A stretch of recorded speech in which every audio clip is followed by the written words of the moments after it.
जय हिंद सभी को। 7th क्लास में आप सभी लोग का स्वागत है। मैं अमरजीत सर।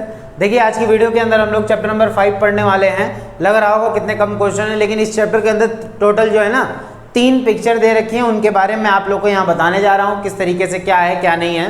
तो टोटल जो 3 ही क्वेश्चन बनेंगे इस चैप्टर के, और 3 ही जो हैं क्योंकि इसमें चित्र दे रखे हैं। चैप्टर का नाम है भारतीय कांस्य मूर्ति, यानी कि भारत के अंदर जो कांस्य की मूर्तियाँ बनाई जाती थी या बनाई जाती हैं, आज भी बनाई जाती हैं, तो वो कांस्य की मूर्तियाँ होती क्या हैं और कांस्य जो है क्या धातु होता है, कैसा होता है ना, वो सारी चीज़ें हम लोग इस चैप्टर के अंदर पढ़ेंगे। 3 मूर्तियों के बारे में पढ़ेंगे, वो सारी चीज़ें हैं। और इस चैप्टर जो हमारा चैप्टर है ये चैप्टर नंबर 5 है।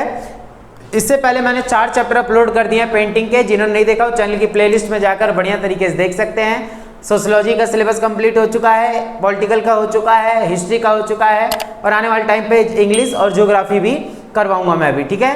तो बाकी इसके कुछ चैप्टर और बचे हुए हैं, आज 5वां हो जाएगा। ऐसे ही कुछ चैप्टर और बचे रहेंगे, जल्दी जल्दी इन सबको भी खत्म करके फिर नेक्स्ट जो है क्लासेस में हम लोग आगे वाले चैप्टर पढ़ेंगे, ठीक है ना। चलिए देखते हैं आज का सबसे पहला क्वेश्चन क्या है। देखिए आज का सबसे पहला हमारा क्वेश्चन है, नटराज की मूर्ति की विशेषताओं को बताएं। अब देखिए जरा नटराज की मूर्ति क्या है। बहुत सारे बच्चों ने, बहुत सारे लोगों ने देखी भी होगी नटराज की मूर्ति। आप लोग अपने स्क्रीन पर देखिए। तो नटराज की मूर्ति के बारे में क्या बताना है। और बहुत सारे बच्चों को ना ये नहीं पता होता है कि भाई ये नटराज की मूर्ति के नीचे जो है एक राक्षस जो है, देखा भगवान शिव जो है ये मूर्ति के तौर पर दिखाए गए हैं। और जब जूम करके आप लोग देखोगे ना इस मूर्ति को, नटराज की मूर्ति को, तो नीचे ना एक छोटा बौना राक्षस जो है भगवान शिव के पैर के नीचे दबा हुआ है। आखिर ये क्या है, तो इसका अपस्मार नाम था। जो ऐसे आज मिर्गी का दौरा पड़ता है, कुछ बच्चे पढ़ते लिखते नहीं, आलस आता है उनको, तो ये आलस का प्रतीक माना जाता है। तो ये चीज क्लियर है। देखिए अब इसका आंसर देखते हैं हम लोग क्या है, क्या चीज है।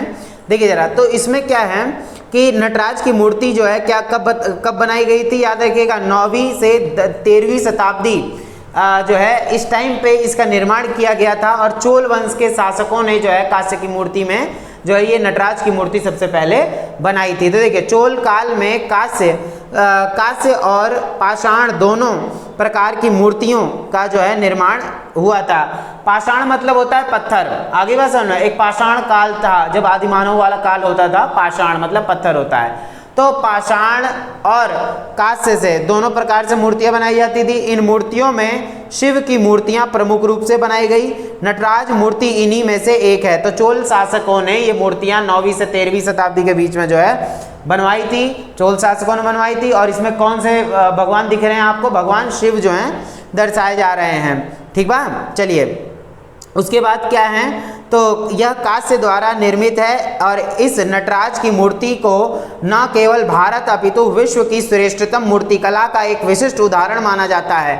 विश्व भर में लोग इस मूर्ति को जानते हैं कि नटराज की मूर्ति है ना। जहाँ जैसे नृत्य कला वगैरह सिखाई जाती है, नृत्य सिखाया जाता है, उन जगहों पर ये मूर्ति जो है लगाई जाती है भगवान शिव की। इस मूर्ति में मूर्तिकार ने कई प्रतीकों का प्रयोग किया है। इस मूर्ति के 4 हाथ हैं। याद रखना कितने हाथ दर्शाए गए हैं, 4 हाथ दिखाए गए हैं। सीधे हाथ में डमरू, बाएं हाथ में आग का गोला, और तीसरे में अभय मुद्रा, और चौथे हाथ में उंगली उठे हुए पैरों की ओर संकेत करते हुए दर्शाई गई है। इस तरीके से कि जब भी क्वेश्चन पूछा जाएगा ना, आपको यही सारी चीजें बना के बढ़िया तरीके से लिखनी है, तभी एग्जाम में नंबर आएंगे, ठीक है। और जो है सृजन, इस मूर्ति द्वारा भगवान के सृजन, नाश और रक्षण की अभिव्यंजना व्यक्त होती है। तो भगवान शिव को एक किस रूप में दर्शाया गया है, तांडव करते हुए बोल सकते हैं, या गुस्सेल रूप में दिखाया गया है। इस प्रकार से भगवान शिव को नटराज की मूर्ति के तौर पर दिखाया गया है। और देखिए जूम करके मैंने आप लोगों को दिखाया ही है कि नीचे कौन सा राक्षस है, एक बौना राक्षस जिसे अल्पस के नाम से भी जाना जाता था, अपस्मार के नाम से जाना जाता था, है ना, ये चीज़ है। तो देखिए जरा, चलिए आंसर में जाइए। तो पहला क्वेश्चन आप लोगों को क्लियर हुआ, कौन से शासकों ने बनवाई थी, ये चोल शासकों ने, ठीक है। तो ये हमें याद रखना है। चलिए अब आ जाते हैं नेक्स्ट क्वेश्चन, कांस्य मूर्ति बनाने की मधुशिष्ट विधि का वर्णन करें। ये बहुत सारे बच्चों के डाउट ही है, मधुशिष्ट विधि क्या है, बताता हूं मैं क्या होता है। तो क्या होता है, देखिए कांस्य मूर्ति बनाने में मधुशिष्ट विधि का क्या योगदान था, कैसे जो है बनाई जाती है। देखिए तो इसका जो मूर्ति है वो आप लोग देख सकते हैं किस तरीके से बनाई गई है। तो देखिए जरा, तो कांस्य मूर्ति बनाने की मधुशिष्ट विधि सबसे ज़्यादा मध्य प्रदेश में लोकप्रिय है। यह एक प्राचीन तकनीक है। इस तकनीक की विधि निम्न है, यानी ये कुछ अलग अलग तरीकों से ये मूर्ति बनाई जाती है। कांस्य की मूर्ति मधुशिष्ट विधि के द्वारा, जैसे आदि मानवों के टाइम से चली आ रही चीजें हैं, मेसोपोटामिया में भी इन सारी मूर्तियों का निर्माण किया जाता था। तो मधुशिष्ट विधि के द्वारा, जैसे मधुमक्खी का मोम होता है, मोम होता है मधुमक्खी के छत्ते में, तो उस मोम को पिघला कर पहले क्या करते हैं, फिर उसको उस सांचे में डाला जाता है। उस सांचे में फिर मिट्टी वगैरह भर के जो है वो मोम चिपका रहता है पहले तो, फिर उसमें मिट्टी वगैरह डाल के जो भी है उसकी आकार में ले आया जाता है उसको। फिर क्या करते हैं कि जब वो मूर्ति तैयार हो जाती है, मिट्टी की मूर्ति या कांसे की मूर्ति तैयार हो जाएगी, तो उस पर फिर जाके ताप देकर उसको पिघला लिया जाता है, ताकि स्ट्रक्चर तो बन गया है, मोम से सांचा बन चुका है। अब क्या करना है, उसको पिघला दो और बाकी जो है उसमें से मूर्ति निकाल लो। तो वही चीज, मिट्टी द्वारा मूर्ति को बनाकर इसे पकाया जाता है। पहले मिट्टी की मूर्ति बनाकर उसको पका देंगे, फिर क्या करेंगे, मधुचिष्ट विधियों का मधुमक्खियों का मोम इन मूर्तियों पर लपेट कर सांचा बनाया जाता है। जैसे कोई मूर्ति बनाई गई, उसमें जो है मधुमक्खियों का मोम जो है उस पर पोत लपेट देंगे और फिर वो सूख जाएगा थोड़ा मोड़ा, फिर कड़क हो जाएगा, फिर उसको जो है क्या करा जाएगा, देखिए मधुमक्खियों का मोम इन मूर्तियों पर लपेट कर सांचा बना लेंगे, यानी स्ट्रक्चर बना लेंगे उसका। इसके चारों ओर मिट्टी का लेप किया जाता है और फिर धूप में सुखाया जाता है। फिर उसके ऊपर चारों ओर क्या करते हैं, मिट्टी का लेप लगाया, मिट्टी का लेप लगाकर उसको क्या करा, धूप में सुखा दिया। अब क्या होगा कि फिर उसको बाद में ताप देकर मोम पिघला लिया जाता था। देखिए पहले मिट्टी का जो है मूर्ति बनाया, याद रखिए मिट्टी की मूर्ति बनाई, ठीक है, फिर उस पर मोम लपेट दिया, वो सूख गया, फिर मिट्टी का एक और लेप लगाया, ठीक है, बीच में मोम है, तो याद रखिएगा मोम को फिर ताप देकर जब पिघला लिया जाएगा ना, तो बीच में जो है गैप खाली रह गया, बहुत बढ़िया तरीके से गैप, हर एक बारीकी में घुस गया होगा मोम, वो तो गैप देकर जो गैप बन गया उसमें फिर क्या भरते थे, कांच या कोई भी धातु पिघली हुई डालते थे, फिर उससे जो है स्ट्रक्चर बनकर तैयार हो जाता था। तो इसमें पिघली हुई धातु डाली जाती थी, सांचे को तोड़कर मूर्ति निकाल ली जाती थी। सांचा ऊपर से भी तोड़ा, अंदर से तो टूट ही जाएगा, फिर उसको क्या कर, बीच में जो मूर्ति बनी हुई है ना, बीच में जो भी एल्युमिनियम या कुछ भी हो, कांच से हो, उसकी जो लेयरिंग है वो आपको दिखेगी। आगे वाली जो वो है क्या नाम है, मिट्टी का लेप है, उसको तोड़ देंगे सूखने के बाद, और बीच वाला तो ऑलरेडी निकली गया, उसी में तो भरा गया है ना फिर ये, और उसके बाद बीच जो अंदर वाला था वो तो ऑलरेडी टूट ही जाएगा। तो ये चीज़, सांचे को तोड़कर मूर्ति निकाल ली जाती थी। तो इस तरीके से आई थिंक सबको समझ में आया होगा किस प्रकार से जो है ये कांसे की मूर्ति तैयार की जाती थी मधुचिष्ट विधि के द्वारा। मैं आप लोगों को फिर से एक बार समझा देता हूँ। पहले मिट्टी का एक स्ट्रक्चर बना लिया, ठीक है, मिट्टी की कोई मूर्ति बनाई, ठीक है, फिर उसके ऊपर जो मधुमक्खियों का मोम होता है वो लपेट दिया गया बढ़िया से, हर एक बारीकी को भर के उसको सुखा दिया गया। फिर उस पर क्या करते थे कि एक और मिट्टी का लेप लगाकर जो है उसको धूप में सुखा देते थे, कड़क हो जाता था। और वो मोम जो है ना बीच वाला, वो पिघल सकता है, तो उसको ताप देकर पिघला लिया, बाहर की लेयर अंदर की लेयर बची रह गई, याद रखिएगा बीच वाला लेयर खाली रह गया, मोम पिघल गया, क्योंकि अब क्या होगा उसके बीच में जो है क्या भरेंगे, कोई भी धातु हो, पिघली हुई धातु, उसको भर देंगे, उसी से हमारा स्ट्रक्चर तैयार हो गया। बाहर की जो है लेयर तोड़ दी, अंदर की तोड़ दी, अब हमारी मूर्ति तैयार है। आगे बस समझ में, ये चीज था। तो ये मधुचिष्ट विधि, इसके द्वारा ये वाली जो मूर्ति है ये तैयार की गई थी। आप लोग देख ही सकते हैं किस तरीके की है।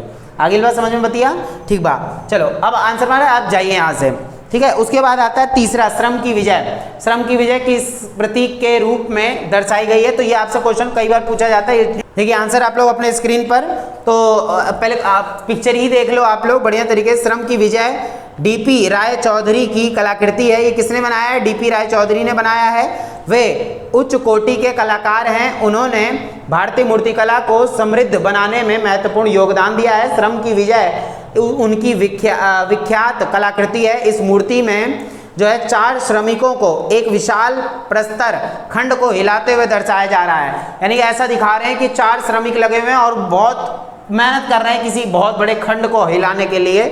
और श्रम यानी मेहनत करना ना, श्रम यानी मेहनत, मजदूर।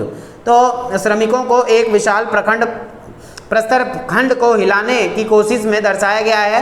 वास्तव में यह मूर्ति भारत के स्वतंत्रता संग्राम के प्रतीक के रूप में दिखाया गया है, जिस संग्राम में भारतवासियों ने अपना खून पसीना एक कर दिया था। ठीक है, स्वतंत्रता संग्राम के रूप में दिखाया गया जिसमें भारतवासियों ने अपना जो है खून पसीना एक करके दिखाया गया है। ठीक है ना, ये चीज़ आप लोग याद रखें। चलिए तो ये आंसर तो मैंने आप लोग को समझा दिया। श्रम की विजय क्या है, तो स्वतंत्रता संग्राम के तौर पर एक मूर्ति दर्शाई गई थी जिसमें 4 श्रमिक जो हैं एक खंड को हिलाते हुए दिखाए जा रहे हैं। जो चीज़ नहीं हो सकती वो चीज़ ये लोग करने की कोशिश कर रहे हैं। इससे क्या है, स्वतंत्रता प्राप्त करने की कोशिश की जा रही है, स्वतंत्रता के लिए संघर्ष दिखाया जा रहा है इसमें। ठीक है, डीपी राय चौधरी ने ये जो है मूर्ति बनाई थी, याद रखना है ये। ठीक है, तो ये चीज़ हमें, और ये राष्ट्र हमारे संग्रहालय दिल्ली में रखा हुआ है। आगे बात समझ में बतिया, ठीक बा। चलिए यहाँ समझ जाइए। तो तीनों आप लोग पिक्चर एक साथ देख सकते हैं किस तरीके से थी। पहली पिक्चर है, फिर दूसरी है, फिर तीसरी है, किस तरीके दर्शाई गया आप लोग को दिख ही रहा होगा। ठीक है ना, तो इस चैप्टर के अंदर आप लोग को परेशान नहीं होना। चलिए आंसर में जाइए यहाँ से। ठीक है। तो इस चैप्टर के अंदर आप लोग को परेशान नहीं होना, सिर्फ 3 ही मूर्तियों के बारे में 3 ही क्वेश्चन है, वो आप लोग को पढ़ लेना है। बाकी कल हम लोग चैप्टर नंबर 6 पढ़ेंगे, आने वाले चैप्टर जल्दी जल्दी हम लोग कवर कर लेंगे, फिर नया सब्जेक्ट शुरू करेंगे, ठीक बा। चलिए, अगर आप लोग को अच्छा लगा वो वीडियो तो प्लीज चैनल को सब्सक्राइब करें, वीडियो को लाइक करें। देखिए आप लोग ना वीडियो को चैनल को सब्सक्राइब नहीं करते तो बहुत ज़्यादा बुरा भी लगता है। क्यों? क्योंकि आप लोग देख कर चले जाते हैं वीडियो को और चैनल को सब्सक्राइब नहीं करते, वीडियो को लाइक नहीं करते। एक बात बताइए, आप लोगों को पैसा तो नहीं लग रहा ना? तो यार लाइक कर दिया करो वीडियो को और चैनल को सब्सक्राइब भी कर दो, जिससे कि अब यही नहीं है सिर्फ, इसके बाद आने वाली ग्रेजुएशन लेवल की पढ़ाई है, आने वाली जो जितनी भी इंपॉर्टेंट क्वेश्चन पढ़ाई जिससे भी रिलेटेड आपको हेल्प चाहिए होगी तो वो तो मैं बनाऊंगा ही वीडियोस। तो आप लोग प्लीज़ चैनल को सब्सक्राइब कर लें, जिससे कि आने वाली सारी वीडियोस आप लोगों तक अच्छे अच्छे तरीके से पहुंचती रहे। आगे बात समझ में। बाकी आप लोग अपना प्यार दीजिए, सैमुअल क्लास को अभी बहुत प्यार की जरूरत है, आगे बढ़ते रहेंगे इसी के साथ साथ आप भी बढ़ें और हम भी बढ़ेंगे, ठीक है। तो मिलते हैं कल की वीडियो के अंदर। जय हिंद, जय भारत।